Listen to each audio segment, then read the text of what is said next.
বাংলাদেশের সেনাপ্রধান ওয়ার্কার তিনি রিজাইন দিয়ে পদত্যাগ করতে যাচ্ছে। রাষ্ট্রপতি শাহাবুদ্দিন চুপ্পুর হাতে রিজাইন লেটার দিয়ে পদত্যাগ করে দেশ থেকে চলে গেলেন সেনাপ্রধান ওয়াকারুজ্জামান। এমন একটি নিউজ বর্তমান বাংলাদেশের সোশ্যাল মিডিয়াতে ভাইরাল হয়ে ছড়িয়ে পড়ছে। তো বন্ধুরা, সত্যি কি এই সেনাপ্রধান ওয়াকারুজ্জামান রিজাইন দিয়ে পদত্যাগ করছেন? এই বিষয় নিয়ে পর্যালোচনা করে আমরা বেশ কয়েকটি খুবই গুরুত্বপূর্ণ তথ্য এবং ভিডিও ফুটেজ পাই, যা আজকের ভিডিওতে সেগুলোই এক এক করে ধারাবাহিক তুলে ধরব। যদিও আজকের ভিডিওটা কিছুটা লং হতে পারে, তবে ভিডিওতে জানতে পারবেন সেনাপ্রধান ওয়াকারুজ্জামানকে নিয়ে এমন কিছু গোপন তথ্য যা জানলে আপনিও ইতিমধ্যে অবাক হতে বাধ্য। সেই সাথে আরও জানতে পারবেন বর্তমান বাংলাদেশের রাজনীতির প্রেক্ষাপট আসলে কোন দিকে যাচ্ছে। চলুন ভিডিওতে আজকে আর বেশি কথা বাড়াবো না, সরাসরি আজকে আমরা মূল ভিডিওতে চলে যাব। আসসালামু আলাইকুম ওয়া রাহমাতুল্লাহি ওয়া বারাকাতুহু। যে যেখান থেকে ভিডিওটি দেখতেছেন সবাইকে জানাই মনের অন্তঃস্থল থেকে ভালোবাসা ও অভিনন্দন। এই ভিডিওটি অত্যন্ত গুরুত্বপূর্ণ। আমি সকলকে বলবো যে আমি আপনাদের সময় নষ্ট করব না, আমি দ্রুত সময় শেষ করার চেষ্টা করব এবং সবাইকে বলবো যে ভাই ভিডিওটি মনোযোগ দিয়ে দেখবেন। সেটি হচ্ছে আমাদের বাংলাদেশের সেনাপ্রধান ওয়ার্কার তিনি রিজাইন দিয়ে পদত্যাগ করতে যাচ্ছে। এই ঘটনাটা কতটুকু সত্য? আপনাদের যদি কারো সেনাবাহিনীতে কোনো আত্মীয় স্বজন থেকে থাকে তাহলে আপনারা একটু যাচাই বাছাই করবেন। আশা করি আমার এই কথাটা আপনারা সত্যতা পেয়ে যাবেন। আপনারা অনেকে জানেন যে আপনার এই পিনাকির একটা ভিডিও কিন্তু আমি দেখাইছিলাম। আমি চাচ্ছি না ওনার ভিডিওটা দেখানোর জন্য, কারণ অনেকে আমাকে বারণ করছেন যে ভাই ওনাকে আমি দেখতে পারি না, বা ওনার ভিডিও আপনি দেখাবেন না প্লিজ। তো এর জন্য আমি দেখাচ্ছি না। উনি কিন্তু বলছিল যে ওয়ার্কার যদি তার নিজ ভূমিকায় না আসে এবং শেখ হাসিনা কিংবা আওয়ামী লীগের পক্ষে যদি কথা বলে তাহলে ওনাকে কিভাবে জয় বাংলা করে দিতে হয় সেটা কিন্তু আমরা করে দিব। এবং আপনার এই পিনাকি আর গতকালকে রাতে আপনার ডক্টর ইউনূস চরমভাবে, বিশেষভাবে এই ডক্টর ইউনূস আপনার উপদেষ্টা মানে আইনমন্ত্রী আসিফ নজরুল সহ বা অন্যান্য যে বা যারা আছে 4 থেকে 5 জন উপদেষ্টা মিলে আপনার ওয়ার্কারকে চরমভাবে রিজাইন দেওয়ার জন্য কি আপনার করে জোরজবস্তি করে, বা তুমি রিজাইন নিয়ে নাও, তুমি রিজাইন করে দাও, কিংবা রাষ্ট্রপতি শাহাবুদ্দিন চুপ্পুকে পর্যন্ত এটাকে নিয়ে আপনার করে। কারণ আপনার কোনো সেনাপ্রধানকে যদি রিজাইন কিংবা যদি অবসরে পাঠাতে হয় সেটা একমাত্র পারে আপনার রাষ্ট্রপতি সেই আছে, রাইট আছে, কিন্তু কোনো সরকারের সেই রাইট নাই। আর অন্তর্বর্তীকালে সরকার তো আমাদের বাংলাদেশের সংবিধানেই নাই। তো ওনার কথা বাদে দিলাম। এখন আমার কথা হচ্ছে যে সেনাপ্রধান ওয়ার্কার তিনি কি রিজাইন করবে? বর্তমান বাংলাদেশের যে অবস্থা, মানে হাড্ডি লড়াই চলতেছে। আপনার স্বাধীনতার এক পক্ষ আর স্বাধীনতার বিরোধী দলের আরেক পক্ষ।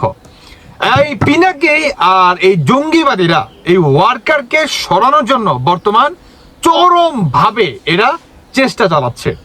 আমি বললাম যে ওই যে পিনাকি একটা কথা বলছিল যে ওয়ার্কার যদি বিশ্বে লাফালাফি করো তাহলে কিন্তু বাপ ডাকাই ফেলবো, এবং তোমাকে কিভাবে এই পথ থেকে খেদানো লাগে সেটাও কিন্তু আমরা কি খুব ভালোভাবে জানি। এবং আমি পিনাকি কাউরে গণি না, তিনি একটা খারাপ ভাষায় বকা দিয়েছিল, আমি ভাই রোজা রয়েছে, আমি সেই ভাষাটা আনলাম না।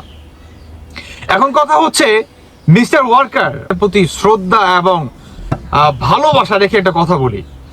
যখন নাকি শেখ হাসিনার পতন ঘটে তখন কিন্তু আপনি একটা কথা বলছেন যে আমার অধীনে কিংবা এই অন্তর্বর্তীকালে সরকার আমি গঠিত করতেছি, বা বাংলাদেশের মানুষের দায়িত্ব আমি নিতেছি। যতক্ষণ না পর্যন্ত বাংলাদেশের সুষ্ঠু একটা নির্বাচন গঠিত না হয়, সর্বদলকে নিয়ে আপনার জনগণের ম্যান্ডেটের মাধ্যমে যখন নাকি বা যেই পর্যন্ত একটা সরকার প্রতিষ্ঠিত না হবে সেই পর্যন্ত বাংলাদেশের দায়িত্ব আমি নিলাম। তো মিস্টার ওয়ার্কার, আপনাকে যে বা যারাই জোরজবস্তি করুক না কেন, আপনি আপনার পদ থেকে ফার্দার নেভার এভার আপনি রিজাইন করবেন না। খবরদার। আপনি কিন্তু আমাদের সবার দায়িত্ব নিছেন। আপনি দায়িত্ব নিছেন বাংলাদেশের কোটি কোটি মানুষদের। আপনি দায়িত্ব নিছেন বাংলাদেশের সার্বভৌমত্বের। আপনি নিজের মুখে বলছেন আপনি দায়িত্ব নিছেন বাংলাদেশের স্বাধীনতার সার্বভৌমত্ব।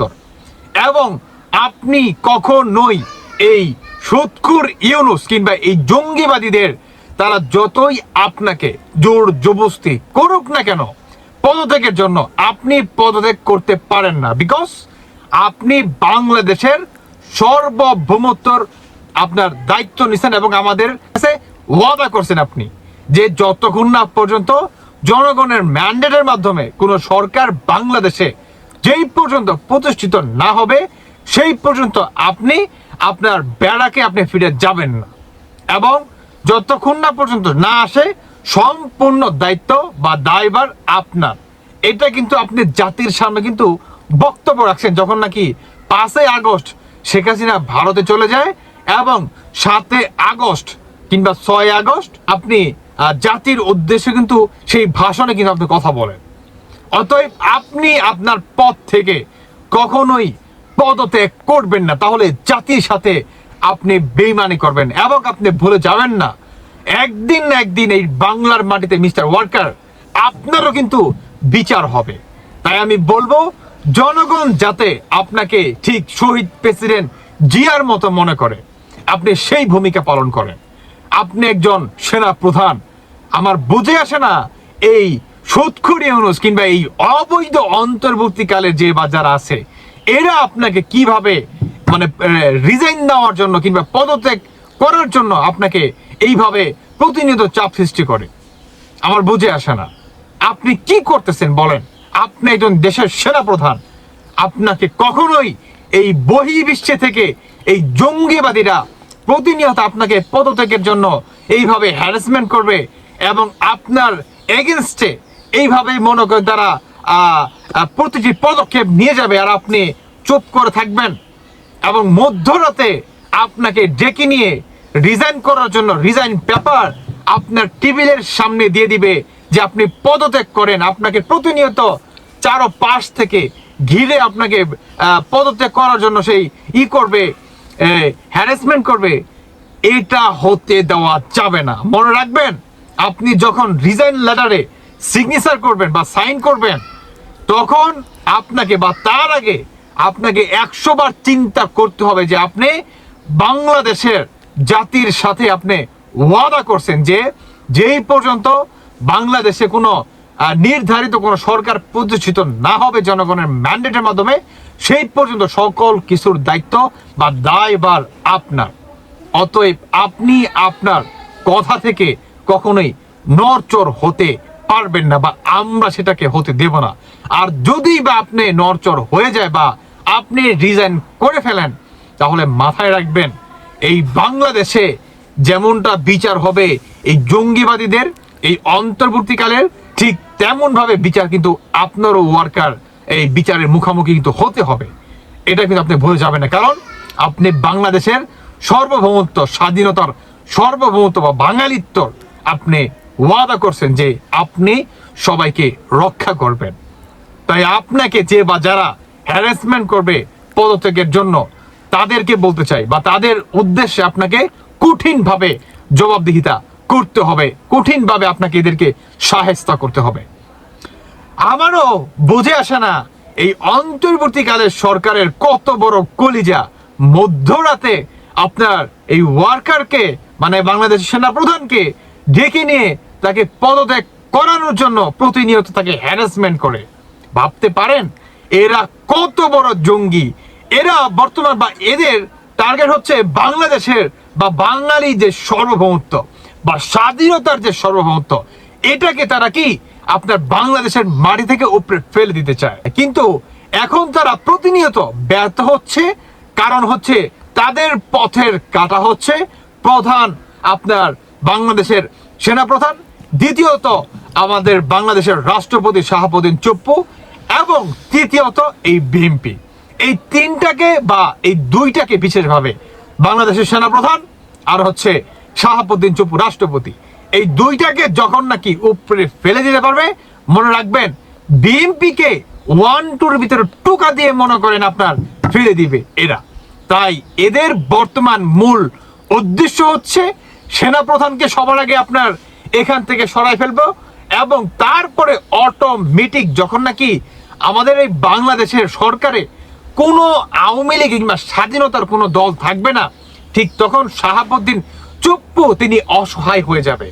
এবং যখন নাকি তাদের চয়েস মোতাবেক কোনো আপনার নতুন সেনাপ্রধান বাংলাদেশে নিয়োগ করা হবে, ঠিক তখন শাহাবুদ্দিন চুপ্পুকে পদত্যাগ করাবে এই আপনার বাংলাদেশের নতুন সেনাপ্রধান, যেটা নাকি হবে জঙ্গি সেনাপ্রধান। অতএব বাঙালিত্ব বা বাংলাদেশের সার্বভৌমত্ব রক্ষা করার জন্য হলেও আপনাদেরকে বাংলার মাটিতে বা বাংলাদেশের সমস্ত কিছু রক্ষা করতে হবে, এবং এটাকে আপনাদের জীবন দিয়ে হলেও এটাকে রক্ষা করতে হবে। এবং বাংলাদেশের মানুষদের আপনি যে ওয়াদা করছেন সেই ওয়াদা আপনাকে রক্ষা করতে হবে। কারণ বাংলাদেশের মানুষ যারা নাকি স্বাধীনতায় বিশ্বাস করে, তারা আপনাদের মুখের দিকে তাকায় আছে প্রতিনিয়ত।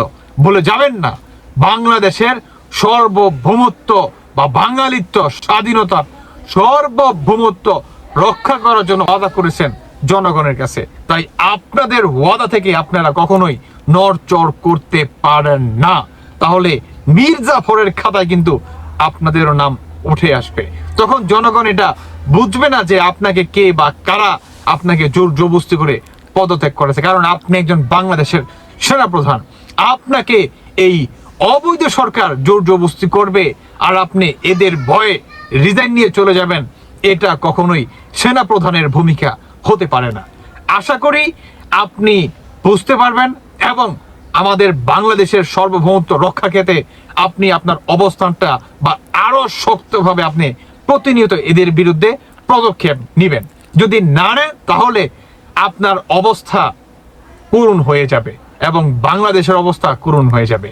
যাই হোক দর্শক বন্ধুরা, এই অন্তর্বর্তীকালের সরকার কিংবা বহির্বিশ্বে থেকে যারা নাকি বাংলাদেশকে প্রতিনিয়ত অস্থিতিশীল এবং বাংলাদেশটাকে কিভাবে আফগানিস্তান বা পাকিস্তান কিংবা আপনার পুনরায় পাকিস্তানের হাতে তুলে দেওয়া যায়, তারা বর্তমান এই কাজগুলাই করতেছে। অতএব ওয়ার্কারের বর্তমান বাংলাদেশে থাকা কিংবা সেনাপ্রধানের দায়িত্বে থাকাটা অত্যন্ত গুরুত্বপূর্ণ।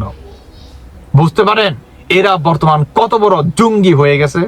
এই আপনার অন্তর্বর্তীকালে সরকাররা, এরা জঙ্গি তো না ভাই, এরা টেরোরিস্ট হয়ে গেছে, টেরোরিস্ট। একজন সেনা প্রধানকে মধ্যরাতে ডেকে এনে তাকে পদত্যাগ কিংবা রিজাইন লেটারে সিগনেচার করার জন্য তাকে বাধ্য করা হয়। যাই হোক, বিবিসি বাংলার সাথে যে ইন্টারভিউটা দিয়েছেন আমাদের প্রধান উপদেষ্টা ডক্টর ইউনূস, সেটা এযাবৎকালে তার দেয়া সব ইন্টারভিউর চাইতে আলাদা, ভীষণ আলাদা। এবং তার একটা বড় পরিবর্তন লক্ষ্য করেছি অন্তত আমি ধারণা করি আপনারা যারা মন দিয়ে ভিডিওটা দেখেছেন শুধু শুনেননি, দেখেছেন, তাদেরও ব্যাপারটা সম্ভবত চোখে আড়ায়নি। আমার কাছে মনে হয়েছে প্রধান উপদেষ্টা বেশ অসহিষ্ণু হয়ে উঠেছেন।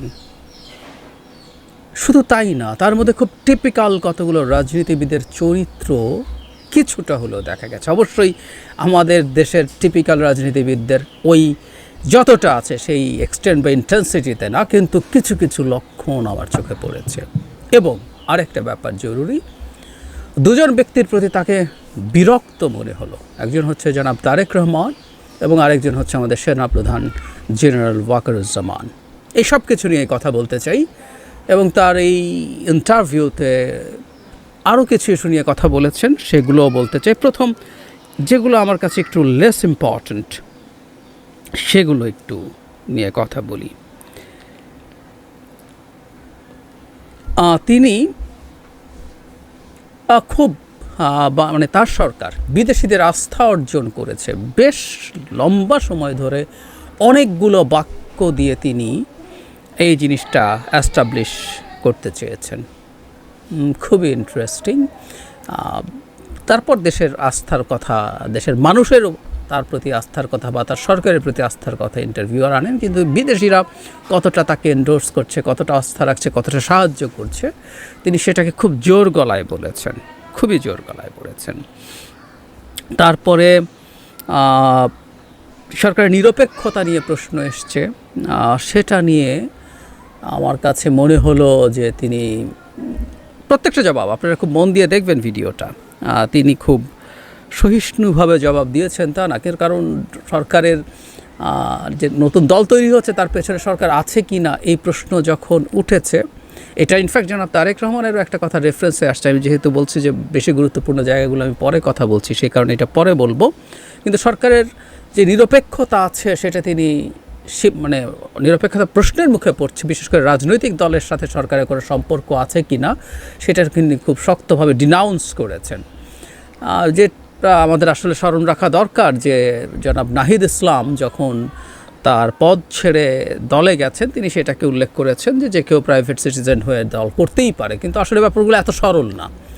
জনাব নাহিদ ইসলাম একদিন সকালে ঘুম থেকে উঠে ওনার মনে হয়নি যে আমি এই ছাত্রদের দলে যোগ দিতে যাচ্ছি এবং আমার রিজাইন করতে হবে। একটা মানুষ মাসের পর মাস একটা সরকারে ছিলেন যার ভেতরে আসলে একটা রাজনৈতিক দল ছিল, এটা খুবই আপত্তিকর বলে আমি মনে করি। একই কথা প্রযোজ্য বাকি যে দুজন রয়ে গেছে, এই দুজনও তারা বলছেন যে তারা দলে যোগ দেওয়ার আগে রিজাইন করে যাবেন, কিন্তু তাদের এই থেকে যাওয়াটা মোটেও সুন্দর না। আমি একটা এক্সাম্পল এরকমভাবে দিচ্ছি, এখানে একটু বলি, একটা টক শোতে বলছিলাম, আমরা ধরে নিলাম উপদেষ্টা পরিষদের 3 জন উপদেষ্টা বলছেন যে আমরা বিএনপিতে জয়েন করতে পারি, আমাদের সাথে কথাবার্তা হচ্ছে, আমরা নির্বাচন করতে পারি, তবে আমরা যদি বিএনপিতে জয়েন করার সিদ্ধান্ত নিই তখন আমরা রিজাইন করে জয়েন করব। অথবা দুজন বলছেন আমরা জামায়াতে ইসলামী দলটাতে যোগ দিতে চাই এবং আমরা নির্বাচনও করতে চাই, করব কি না ভাবছি, যদি করি সরকারে থেকে করব না, আমি রিজাইন করে করব। এটাকে আমরা অ্যাকসেপ্ট করব? কোনোভাবেই করব না। যদি সেটা না করে থাকি তাহলে ছাত্ররা দলে যাবে এটা মাথায় রেখে বসে থাকবে কেন? এতে সরকারের নিরপেক্ষতা প্রশ্নের মুখে পড়ে না? নট অনলি দ্যাট, ফিনান্সিয়াল টাইমসকে যে ইন্টারভিউ প্রধান উপদেষ্টা দিয়েছিলেন সেখানে আসলে তাদের প্রতি বায়াস প্রকাশিত হয়েছে, তাদের প্রতি শুভকামনা না, তাদের প্রতি আমাদের সবার শুভকামনা আছে, কিন্তু সরকার প্রধান হিসাবে তাদের প্রতি তিনি বায়াসড, এটা মনে হয়েছে। এবার আসি আসলে মূল জায়গাগুলোতে। যেটা বলছিলাম যে এক ধরনের টিপিক্যাল রাজনীতিবিদের মতো আচরণ তার মধ্যে দেখছি, তাকে যখন মব বিভিন্ন জায়গায় বিভিন্ন কিছু করছে, তারপরে 32 নম্বর ভাঙার পর আর দীর্ঘ সময় ধরে ভাঙচুর চলেছে, গণপিটুনি, এসব জায়গায় তিনি ডজ করছেন। বিশেষ করে ভাঙচুরের ব্যাপারে কোনো স্পেসিফিক জবাব তিনি দেননি, পুলিশের ইনঅ্যাকশনের কথা বলেছেন, আর মানুষ মামলা করতে পারে টারে এসব বলছেন। এগুলো কিন্তু আসলে এক ধরনের মানে পাশ কাটিয়ে যাওয়া, যে জবাবটা তার দেওয়া দরকার ছিল। কিন্তু যে জায়গাটা নিয়ে সবচেয়ে বেশি আলোচনা হচ্ছে সেটা হলো অপরাধ নিয়ে। আমরা দেখলাম প্রথম যখন দেশে বিভিন্ন ক্ষেত্রে আইনশৃঙ্খলা রক্ষার পরিস্থিতি খারাপ হচ্ছে, তখন যখন বলা হয় উনি মানে প্রধান উপদেষ্টা বেশ অসহিষ্ণু হয়ে ওঠেন, বিরক্ত হয়ে ওঠেন, তার বডি ল্যাঙ্গুয়েজ, তার ফেশিয়াল এক্সপ্রেশনস, তার ভয়েসের ইনফ্লেকশন সব কিছু মিলে তিনি যখন অপরাধের পরিস্থিতির অবনতি হয়েছে যখন বলা হয়, তখন তিনি বলেন কোন রেফারেন্স পয়েন্ট থেকে এটা হয়েছে এটা আপনাকে বলতে হবে। তো তিনি স্পষ্টভাবে বলছেন আমি তো হিসাব নিচ্ছি, কোনো অপরাধের পরিমাণ মোটেই বাড়েনি। এবং খুব সারপ্রাইজিং হচ্ছে, যেগুলো আমরা আসলে টিপিক্যাল ডক্টর ইউনূসকে যেভাবে দেখেছি এতদিন ধরে, তিনি সেই রকম আর নন। তিনি রীতিমতো এই পর্যায়ে এসে, যিনি ইন্টারভিউয়ার বিবিসি বাংলার, তাকে কথাই বলতে দিচ্ছিলেন না। তিনি পরিসংখ্যান দেখাতে চাইছিলেন, শেষ পর্যন্ত উনি পরিসংখ্যান দেখাতে পারেন। উনি বললেন যে আমরা একটা বিষয়ে যদি পয়েন্টে কথা বলি, তখন সেটাতেও প্রধান উপদেষ্টা বাধা দেন। তিনি বলেন একটা পয়েন্ট নিয়ে হবে না, সব কিছু নিয়ে কথা বলতে হবে। তারপরও তিনি একটা পয়েন্টের কথা যখন বলেন, সেটা হচ্ছে ডাকাতি গত 6 মাসে পুলিশের হিসাব মতেই 50% বেড়েছে। এই পরিসংখ্যানের পর প্রধান উপদেষ্টা কিছুটা দমেন এবং দমে গিয়ে, যেটা হয় টিপিক্যালি, এটা হতেই পারতো, আমাদের পুলিশ আসলে যথেষ্ট এফেক্টিভ হয়নি এবং পরিস্থিতি খারাপের দিকে যাচ্ছে। পুলিশ তো দিনে দিনে আরও তার পরিস্থিতি বা গ্রিপ, আইন শৃঙ্খলার পরিস্থিতির উপরে গ্রিপটা রিগেইন করার কথা, সেটা না হয়ে বরং আরও খারাপের দিকে যাচ্ছে। এটা 7 মাস পরে আসলে বলা কঠিন, কিন্তু ঠিক আছে, এটা বলাই যেত। কিন্তু যেভাবে তিনি এটাকে অস্বীকার করছিলেন, এক ধরনের ডিনায়াল, মানে খুব টিপিক্যাল পলিটিশিয়ানস বাংলাদেশে যারা প্রধানমন্ত্রী হয়েছেন তাদের মধ্যে এই ধরনের ডিনায়াল দেখেছি, যেটা আমরা তার স্ট্যান্ডার্ডের সাথে একেবারেই যায় না। আমরা এতদিন পর্যন্ত দেখেছি যে যে কোনো সমস্যা তিনি স্বীকার করছেন, অ্যাকসেপ্ট করছেন, নিজের ব্যর্থতা নিজেও যথেষ্ট পেরে উঠছেন না, এই ধরনের কথা বলেছেন। এটা একজন সরকার প্রধানের জায়গা থেকে শুনতে হয়তো আমাদের অনাস্থা তৈরি হয়, কিন্তু এটা তার সততার একটা চমৎকার জায়গা, সেটাও মানুষের সমর্থন অর্জন করেছিল। কিন্তু প্রশ্ন হচ্ছে এখন ডিনায়ালের মাধ্যমে এই ইনএফিশিয়েন্সি বা ইনকেপেবিলিটি এটা কি আসলে ঢাকা যাবে? ঢাকা যাবে না। কোনো সরকারই যখন এগুলো ডিনায়ালের মধ্যে যায় লাভ হয় না। মানুষের মধ্যে যে পারসেপশন আছে সেই পারসেপশনের জন্য আসলে কাজ করতে হবে, বা অ্যাটলিস্ট সেটা পুরো দূর না করা গেলেও সরকার সিনসিয়ারলি চেষ্টা করছে এই ধরনের একটা মেসেজ আসলে দিতে হবে। এরপর জনাব তারেক রহমান মানে সরকারের নিরপেক্ষতা নিয়ে যখন প্রশ্ন আসছে, তখন উপস্থাপক বলছেন যে জনমনে নিরপেক্ষতা নিয়ে প্রশ্ন আসছে, তখন প্রধান উপদেষ্টা বলেছেন তার সেটা মনে হয় না। তারপর উপস্থাপক জনাব তারেক রহমানকে রেফার করে বলছেন যে জনমনে এই সরকারের নিরপেক্ষতা নিয়ে প্রশ্ন তৈরি হয়েছে বলে জনাব তারেক রহমান বলেছেন। তখন প্রধান উপদেষ্টা অত্যন্ত বিরক্ত হয়েছেন বলে তার অ্যাটিটিউডে আমার মনে হয়েছে। তিনি বলছেন জনমনে, ওনার মনে সন্দেহ হয়েছে কিনা সেটা হলো কথা, তারপর তিনি তার সাথে এসে কি করে না করে বলছেন। কিন্তু এই যে বাক্যটা তিনি বলছেন ইট ওয়াজ ভেরি স্ট্রং, এবং আমি মনে করি ওনার বিরক্তি প্রকাশ করে। আমি আসবো এই জায়গায়। দ্বিতীয় কথাটা হচ্ছে সেনাপ্রধান প্রসঙ্গে। আমরা জানি কিছুদিন আগে সেনাপ্রধানের একটা ইন্টারভিউ নিয়ে প্রচুর কথাবার্তা হয়েছে, এবং সেই ইন্টারভিউতে তিনি ডক্টর ইউনূসকে রেফার করেছেন, রেফার করে নির্বাচনের কথা বলেছেন। যদি আমি অবাক হলাম যে বিবিসি বাংলার উপস্থাপককে ডক্টর ইউনূসকে রেফার করে নির্বাচনের কথাটা না তুলে রাদার তার অন্যান্য বক্তব্য নিয়ে তার মতামত জানতে চান, এবং দেখলাম যে সেটা নিয়েও তিনি বিরক্ত হচ্ছেন। তাকে যখন জিজ্ঞেস করা হয়েছিল তখন উনি বলেন ওনার বক্তব্য উনি বলবেন। আমাদের প্রধান উপদেষ্টা বলছেন সেনাপ্রধান সম্পর্কে আমার কোনো বিষয় না, আমার ওনাকে এন্ডোর্স করা বা না করা তো বিষয় না। তারপরেও তিনি যখন এই সার্বভৌমত্বের কথা চালিয়ে যান যে এটা হুমকির মুখে পড়বে কি না, মজার ব্যাপার প্রধান উপদেষ্টা সেটা অ্যাগ্রি করে তিনি বলেন হ্যাঁ এটা সবসময় হতে পারে। বিশেষ করে আওয়ামী লীগের প্রসঙ্গে তিনি আসলেন যে আওয়ামী লীগের মতো একটা দল সরকারকে আনস্টেবল করার চেষ্টা করে যাচ্ছে, তারা বহু কিছু। তখন তিনি উদাহরণ দিয়ে বলছেন তারা বিভিন্ন কথা বলছে, শেখ হাসিনাকে ইন্ডিকেট করে হরতাল লাগছে, মানুষকে মাঠে নামতে বলছে, এগুলো করে ডিস্টেবিলাইজ করার চেষ্টা করছে এবং সার্বভৌমত্বের প্রতি চাপ তৈরি হতে পারে। তার মানে প্রধান উপদেষ্টা সেনাপ্রধানের এই বক্তব্যটাকেও আসলে সমর্থন করেন, কিন্তু তিনি এই ব্যাপারটা এড়িয়ে যেতে চেয়েছেন এবং বিরক্তি প্রকাশ করেছেন আমি মনে করি। তার মানে সেনাপ্রধান যে বক্তব্য দিয়েছেন সেটা প্রধান উপদেষ্টা সম্ভবত ভালোভাবে দেখেননি, কারণ তার এই বক্তব্যটা নিয়ে সেনাপ্রধানের বক্তব্য নিয়ে নানান মানুষ নানানভাবে নিয়েছে।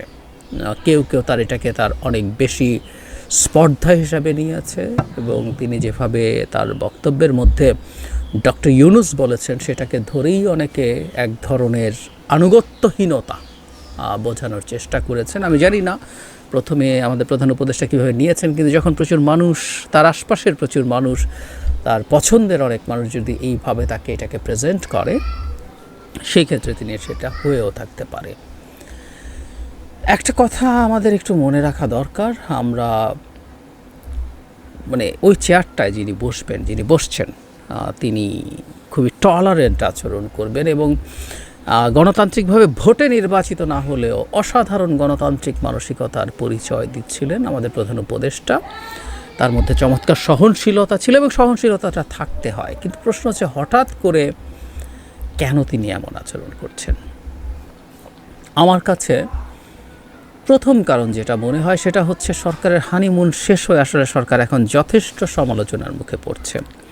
মানে সমালোচনার মুখে পড়লেও এই সরকারটা আসলে আমাদেরই সরকার। আমরা যারা সমালোচনাও করছি কিছু কিছু করে, একটা সময় অনেক কম করেছি, মানে কেউ তো সরকারের 7 দিন যেতে দেয়নি, সরকারকে ক্রমাগত সপ্তাহ পর সপ্তাহ, মাসের পর মাস সমালোচনা করেছেন, করে আবার সরকারকে সমর্থন করছেন, এরকমও আছে। আমরা রাদার সরকারের সমালোচনা শুরুর দিকে করতে চাইনি, কারণ একটা সরকার যে অগোছালো অবস্থায়, যে ধ্বংসস্তূপের মধ্যে তৈরি হয়েছে, তাকে সুযোগ দিতে চেয়েছি, এবং আস্তে আস্তে আমি মনে করি সরকারকেও সব কিছু ফেস করতে হবে। কারণ এই সরকারের ব্যর্থতা আমাদের জীবনের জন্য, আমাদের এই জাতির জন্য বিরাট ক্ষতি তৈরি করবে এবং করছে।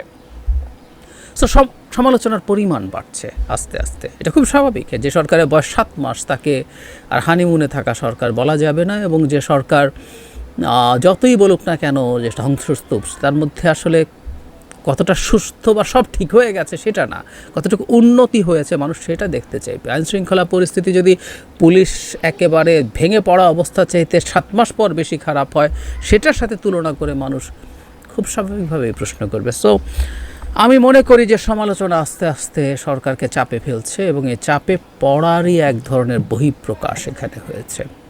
অ্যাট দ্য সেম টাইম আমি মনে করি, যেটা আমি জানি না, সরকারের মধ্যে একটা অংশ আমি ধারণা করি নির্বাচনটাকে, যে জায়গায় নির্বাচনটা দেখা যাচ্ছে, এটা প্রধান উপদেষ্টার বক্তব্য থেকেই, এমনকি সেনাপ্রধানও সেই জায়গাটাকে এন্ডোর্স করেন বাই ডিসেম্বর দিস ইয়ার।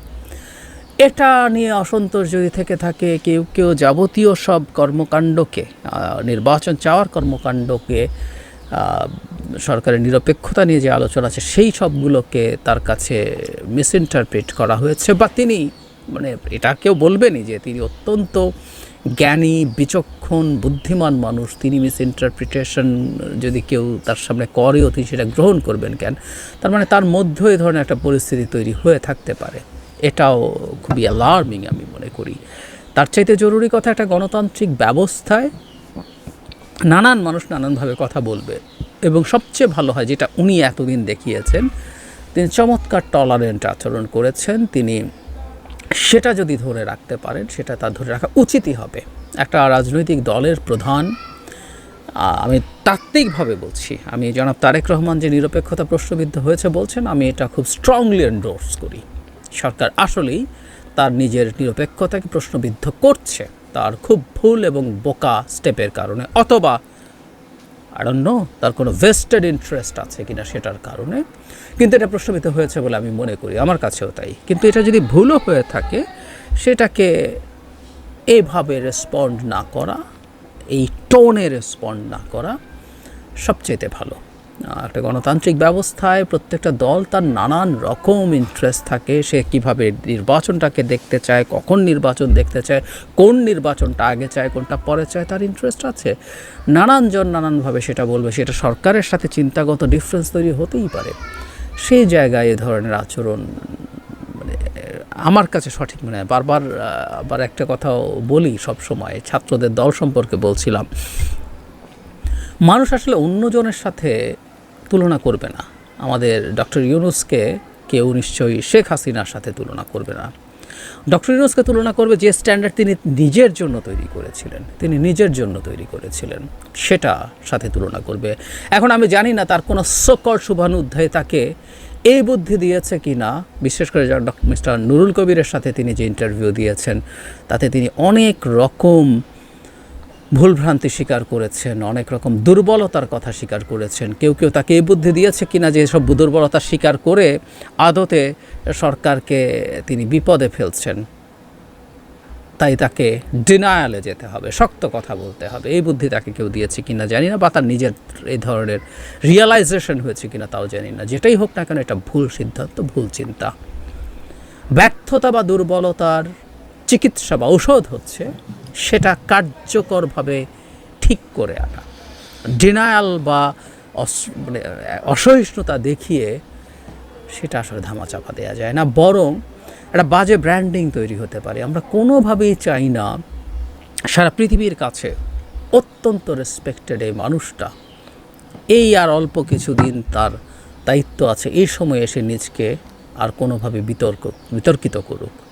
অত্যন্ত চমৎকার একটা ট্রানজিশনের সময় দেশকে নেতৃত্ব দিয়ে দেশের গণতান্ত্রিক ব্যবস্থা পরবর্তী পর্যায়ে নিয়ে গিয়ে গণতান্ত্রিক ব্যবস্থা পুনর্বহাল করে বিদায় নিয়েছেন আমাদের প্রিয় ডক্টর ইউনূস। আমরা সেটাই দেখতে চাই, আমরা সেই মানুষটাকেই দেখতে চাই অন্তত মিডিয়ার সামনে, যেটাকে আমরা আগে দেখেছি। তবে হ্যাঁ, তাকে অনেক টাফ হতে হবে, টাফ দেখতে চাই তার কার্যকর ক্ষেত্রে। তিনি একজন অ্যাডমিনিস্ট্রেটর, সেই প্রমাণ তিনি তার প্রশাসনের ক্ষেত্রে দেবেন, আমরা সেটা এক্সপেক্ট করি। ধন্যবাদ প্রিয় দর্শকবিন্দু, আমাদের ফুল ভিডিওটি দেখার জন্য আপনাকে জানাই অসংখ্য অসংখ্য ধন্যবাদ। তো বন্ধুরা, ইতিমধ্যে কিন্তু আপনারা সোশ্যাল মিডিয়াতে দেখতে পেয়েছেন সেনাপ্রধান ওয়াকারুজ্জামান পদত্যাগ করছে। এটা কিন্তু একটা ভুল এবং এটা কিন্তু একটা গুজব। দয়া করে আপনাকে গুজবে কান দেবেন না, সম্পূর্ণ ভিডিওটি দেখবেন, তাহলে সঠিক তথ্য জানতে পারবেন। তো বন্ধুরা, সেনাপ্রধান ওয়াকারুজ্জামানকে নিয়ে আপনাদের কী মন্তব্য অবশ্যই সেটা কমেন্ট বক্সে কমেন্ট করতে ভুলবেন না। আর হ্যাঁ, এমন নিত্য নতুন আপডেট খবর সবার আগে পেতে চাইলে এখনই আমাদের এই পিচ্চি সাকিব ইউটিউব চ্যানেলটি সাবস্ক্রাইব করুন। ধন্যবাদ।